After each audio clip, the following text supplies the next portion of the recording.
el tema de inmigración es que un solo resbalón, un solo error, a veces no se puede subsanar. Vamos, Esteban, te agradecemos mucho porque precisamente tenemos a un abogado especializado en temas de inmigración en este momento para ya abordar los pormenores de las diferentes situaciones que se pudieran presentar. Karinés. Muchísimas gracias, Esteban Gervasi, analista político venezolano que estuvo conversando con nosotros unos minutos, y ahora rápidamente le damos la bienvenida a Joaquín Rosales, abogado experto en inmigración. Bienvenido, abogado, muy buenas tardes. Muy buenas tardes, gracias por tenerme aquí. ¿Cómo no, abogado? Buenas tardes. Me imagino que desde que esta noticia se dio a conocer ayer, usted en su mente, o tal vez en coloquios con sus propios compañeros, ya ha pensado en una serie de situaciones que se pudieran presentar para algunos de los venezolanos. Y si no, pues entonces yo le voy a preguntar un par de ellas a ver cómo usted lo ve. Claro. Adelante, por favor. Claro. Bueno, definitivamente, primero que todo, no súper feliz para el pueblo venezolano. Definitivamente es algo que se empujó por mucho tiempo durante la administración previa, pero desafortunadamente no se pudo llegar a convencer al presidente previo que diera este decreto. Al final del día llegó, eso es algo que lo tenían planeado desde el principio, llegó aquí y es una muy buena noticia para muchas personas que están aquí y que están en incertidumbre, ¿no? Que escuché, la persona que estaba platicando con usted antes sobre personas que han estado en procesos de deportación y no saben exactamente cómo pueden hacer las cosas, cuál es la diferencia entre eso y el decreto que salió en 19 de enero que dio Trump en términos del DED. Entonces hay muchas cosas que hay que tratar de explicar muy bien para que sepan las diferencias, ¿no? Pero en general son muy buenas noticias para el pueblo venezolano. Sí, señor. Muy buenas noticias. Abogado, hay una pregunta de alguien de nuestra audiencia que dice, quería saber si ahora los niños que estén amparados por un TPS es necesario sacarles o renovarles el permiso de trabajo porque el asilo es obligatorio a pesar que un niño de 8 años no trabaja.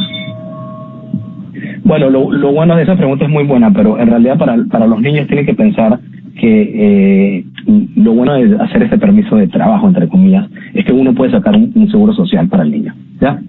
Entonces ese es lo que se tienen que enfocar, ¿no? Porque obviamente un niño de 8 años no va a estar trabajando, pero con esa misma petición, la I-765, es la misma petición donde te preguntan si ustedes quieren que le den un seguro social. Y entonces eso es algo que va a ser una herramienta que les va a facilitar muchas cosas en el futuro, especialmente si están tratando de quedarse en este país y facilitar sus papeles. Entonces se recomienda obviamente siempre tener, si hay la posibilidad de renovar una petición de permiso de trabajo, EAD, es lo que se llama, Employment Authorization Card, y renovarla o conseguirla si es que no lo han hecho por cualquier vía que sea, ya sea por la vía del TPS ahora, ya sea por la vía del DED o ya sea por la vía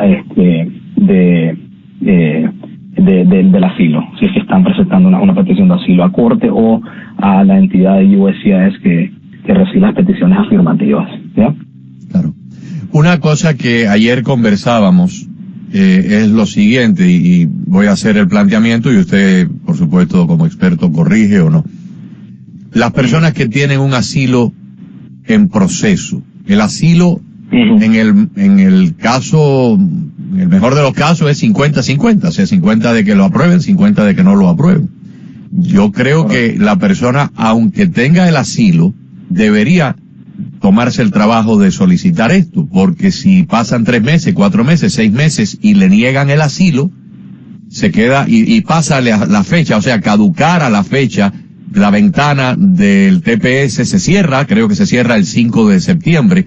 Si la persona que tiene el asilo está completamente confiada en el asilo y le sale el tiro por la culata y no le dan el asilo, pues no tendría ninguna protección. En este caso el TPS por lo menos le garantizaría una protección de 1 año y medio, y quién quita que luego haya una prórroga del TPS.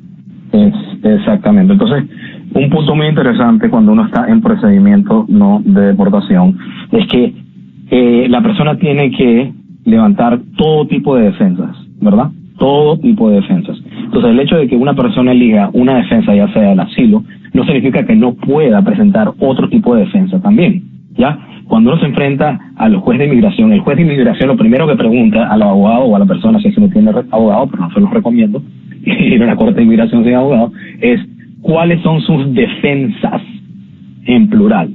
Entonces, si la persona tiene, sí, la opción, basado o no en un historial de persecución en su país, etcétera, etcétera, de hacer una petición de asilo, definitivamente que sí. Tiene toda la exactitud usted cuando mencionó de que el asilo, desafortunadamente, en los últimos 4 años se ha hecho mucho más difícil, ¿verdad? La administración pasada lo hizo mucho más difícil. Entonces, tener una segunda opción como un TPS es como tu codín, ¿no? ¿Verdad? Claro. Tú has bajo tus manos, por si acaso algo sale mal, y por lo menos tienen estatus y no van a estar en una situación donde tienen una orden de deportación. Ahora, también, y esto es algo que hay diferentes opiniones entre abogados, hay algunos abogados que dirían también que, bueno, lo que yo haría es que yo trataría, si es que puedo conseguir el TPS, ¿verdad? Antes que yo tenga que en realidad pelear un asilo, es simple y sencillamente tratar de decirle al juez, ¿verdad?, de que el hecho de que mi cliente tiene ya un TPS merita a que le cierren el caso de inmigración, ¿ok? Pero el TPS le daría a usted como una mayor fuerza a la hora de argumentar el caso.